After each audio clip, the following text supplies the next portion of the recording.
Uy, si Jennifer Kyoga ito.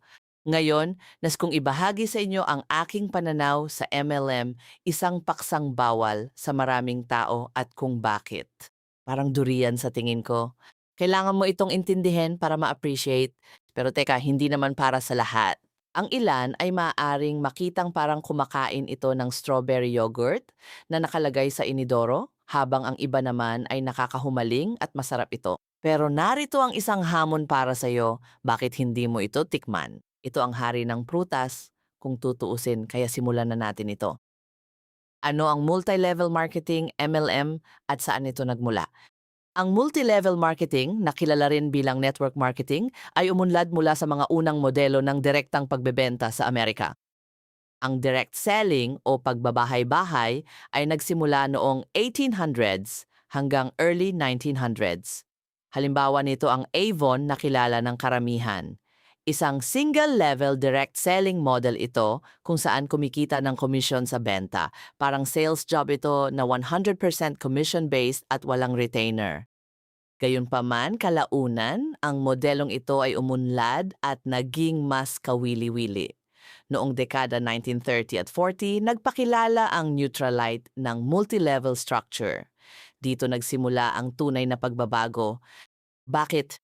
Nights, ang mga tao ay nagbago mula sa pagiging isang salesperson na walang retainer patungo sa pagmamay-ari ng isang maliit na negosyo, kung saan hindi lahat ng pera ay kinikita lamang mula sa kanila, kundi kinikita rin mula sa 1% ng mga taong dinadala nila sa kanilang negosyo. Parang isang employer at empleyado na nagtutulungan para kumita ng pera para sa anumang negosyo.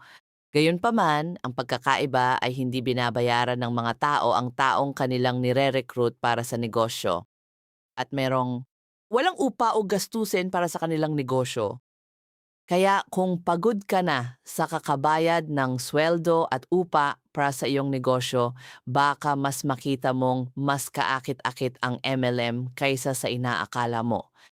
Kung tinatrato ito ng mga tao na parang isang negosyo, isa ito dahil gagawa sila ng mga aktibidad sa negosyo. Kaya habang lumilipas ang taon, progreso, progreso, progreso, sa kalilitaw at maghintay. At pinino at pinalawak ng Amway ang istruktura ng MLM sa buong mundo. Madalas silang kinikilala sa pagiging profesional ng modelo ng kompensasyon at parami ng parami ang mga taong nagsisimulang makaunawa sa modelo ng negosyong ito. Kaya noong mga taong 1980s hanggang 2000s, ang mga kumpanyang tulad ng Herbalife, Mary Kay, Nu Skin, Tupperware ay lumawak sa buong mundo. Pagkatapos, progreso, progreso, narito na ang panahon ng digital at social media. Nagsimula ang panahong ito noong mga taong 2010 hanggang sa kasalukuyan, kung saan ang mga tao sa industriya ng MLM ay naging tunay na malikhain at makabago. Kinuha nila ang pangunahing susi sa modelo ng negosyo ng MLM na siyang paggamit at pagpapalawak nito. Para sa mga bihasa sa pagnenegosyo, ang focus ay lumilipat mula sa lokal patungo sa pandaigdigan, mula sa hangganan patungo sa walang hangganan, mula sa social media marketing patungo sa live streaming at personal branding. Maraming pwedeng gawin para magsaya ang mga tao sa pagdadala ng kanilang negosyo sa iba't ibang direksyon. Nagtatrabaho bilang isang e-commerce, nagagawa ito ng mga influencer para magamit nila ang sistema, pati na rin para magamit ang kanilang mga tagasunod para kumita ng walang limitasyon. Napagtanto ng mga sikat na artista tulad ng mga aktor, mga awit, mananayaw at atleta na maaari silang kumita ng malaki ng walang limitasyon sa pamamagitan ng pagbabahagi ng kanilang pang-araw-araw na konsumo at paggamit ng parehong sistema. And yung mga tagasunod sa pamamagitan ng paggawa ng eksaktong ginagawa na nila araw-araw ang pakikipag-ugnayan sa kanila. Sa kasalukuyan, ang tagumpay ay hindi gaanong nakasalalay sa cold recruitment, kundi sa pagbuo ng komunidad, edukasyon, pagpoposisyon ng tatak, at na digital na impluensya. Tulad ng durian, ang MLM ay lubhang nakakasira sa pananaw ng lahat. May mga taong gustong-gusto ito at may mga taong lubos na kinamumuhian ito. Bakit gusto ng marami ang MLM? Gumagana ito dahil sinasakyan nito ang ating kalikasan. May sense of belonging dito. Alam mo, naghahanap ang tao ng tribo at ang MLM ay nagbibigay ng mga pulong, pagkilala at iisang misyon. Nagbibigay ito ng pagkakakilanlan. Kaya kapag may sumali, hindi lang basta produkto ang binibili nila, kundi pakiramdam ng pagiging kabilang. At siyempre, may pag-asa at mga posibilidad. Kaya ang MLM ay nagbebenta ng kalayaan sa pananalapi, mga kakayahang umangkop, isang kinabukasan na naiiba sa kung ano ang kanilang kinakaharap ngayon at pati na rin ng pag-asa. Ang pag-asa ay malakas na puwersa, lalo na sa mga taong nakukulong, walang maaninag at may limitadong kontrol sa buhay. And isa sa mga paborito ko sa loob ng MLM system ay ang personal growth. Nagbibigay ito ng kapaligiran para sa personal na paglago sa pamamagitan ng pagsasanay sa mindset, mga layunin, public speaking at leadership. Sa pamamagitan nito, mas nakikilala ng mga tao ang kanilang sarili. Kaya para sa marami, ang MLM ang nagsisilbing unang paaralan para sa personal na pag-unlad. Ngayon, gamitin ang leverage para sa inyong tagumpay. Psikolohiya ng paggamit at pagdoble. Ang ideya na hindi ko kailangang gawin ito ng mag-isa. Nakakaakit ito dahil gusto ng mga tao ang pagtutulungan. Gusto ng mga tao ang scalability. Gantimpala, gusto ng mga tao ang pagiging patas, nakaakibat ng pagsisikap. Ang istruktura ay nagbibigay ng gantimpala, impluensya. Kaya ang tanong na madalas kong natatanggap kapag pinag-uusapan ng mga tao ang MLM, parang tinutukoy nila ito na, naku, scam pala. O hindi ba't yung tungkol sa pyramid mo? Kaya gamitin natin ang etikal na MLM laban sa mga pyramid scheme. Napakahalaga ng pagkakaiba.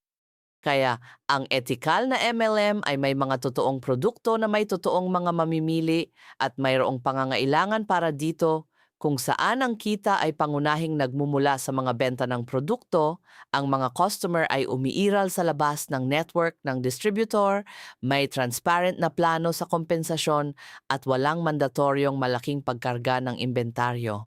Mga halimbawa ng mga legal na kumpanya ng MLM sa kasaysayan, ang Amway, Herbalife, Nu Skin, at syempre ang paborito kong PM International. Bakit mahal ng mga tao ang komunidad?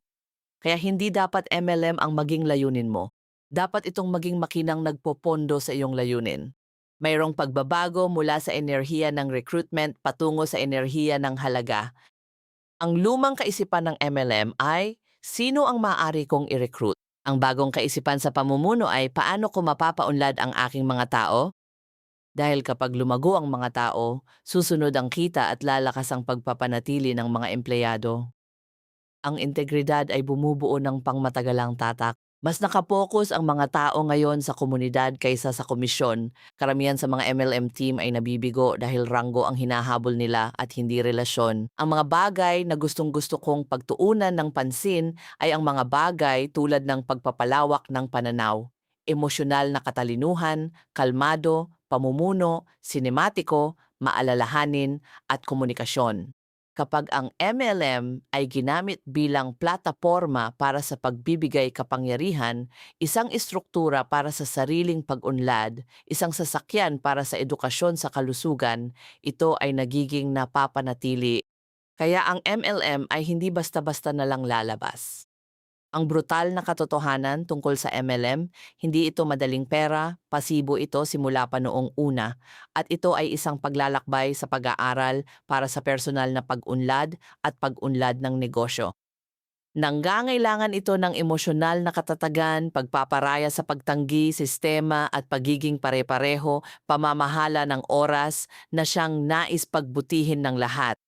Karamihan sa mga tao ay sumusubok at nabigo sa MLM, hindi dahil may depekto ang MLM, kundi dahil kulang sila sa disiplina, kasanayan at pangmatagalang pag-iisip. Ngayon, ito lamang ang aking pananaw.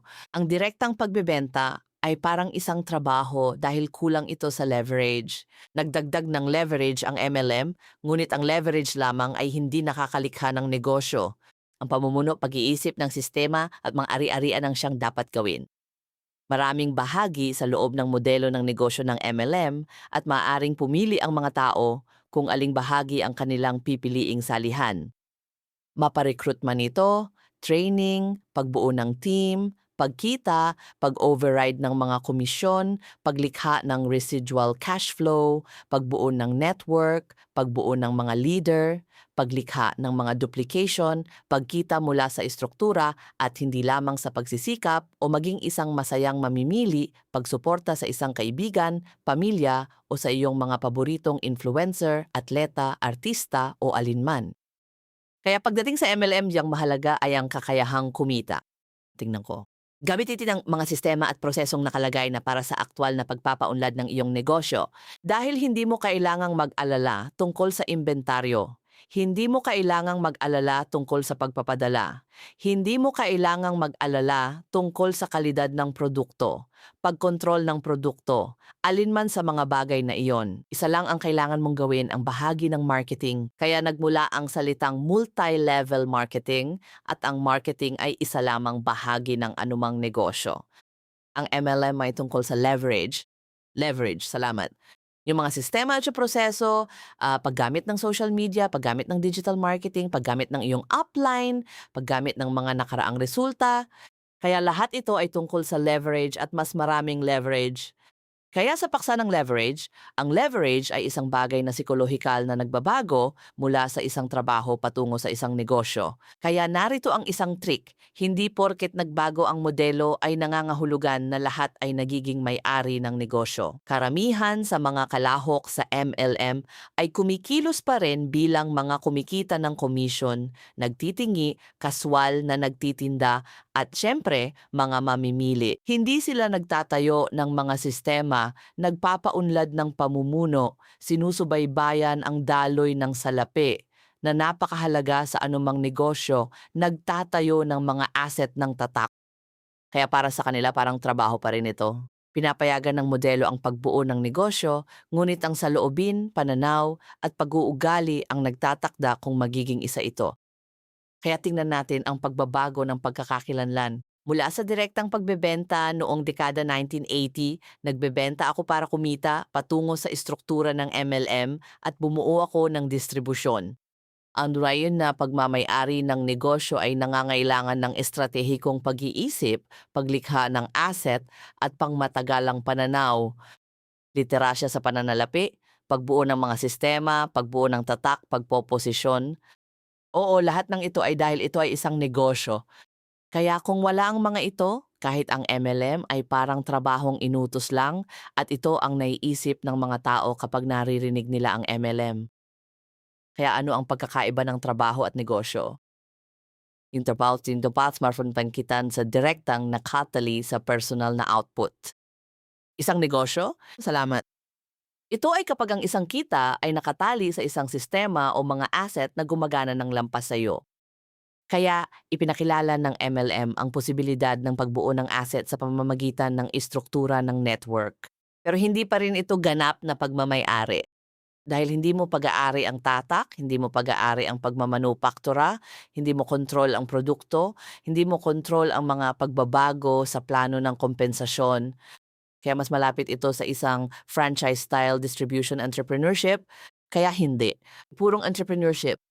Kaya ayan na, isa lamang itong modelo ng negosyo na nagbabago sa paglipas ng panahon. Kaya may ideya ako para sa'yo. Kung naisip mo na magsimula ng negosyo, mag-isa man o kasama ang mga kaibigan o pamilya, iminumungkahi kong subukan mo ang MLM.